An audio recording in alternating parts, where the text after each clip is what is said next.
can you go too far and end up, using flashy gadgets that really don't have much depth behind them? Of course. Or are you Yeah. trying, where is the balance, I guess, is the question. No, I think there's always a danger, particularly in this area of media, that we're engaged in this kind of constant pursuit. That we feel that we've got to know about everything. We've somehow got to know more than kids do.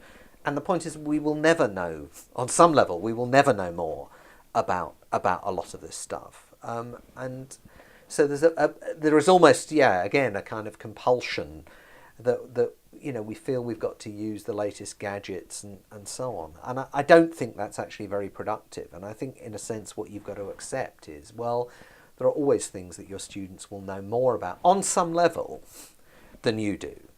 And that's fine, actually. And if you can be comfortable with the idea that actually there's a lot that you know about that they don't, there will also be things that they know about that you don't, and sharing that is fine. I mean, I think the issue is not so much about how much they know. It's more about what they know and what happens when that knowledge is shared and comes into a classroom context. Mm-hmm. Because it seems to me, for example, the classic example would be fan culture, that you are bound to have young people in your class who know everything there is to know about, well, it would be Lady Gaga now, probably, wouldn't it? But whatever the current thing is, or particular arcane forms of computer games or whatever. Yeah, you will never know more than they do.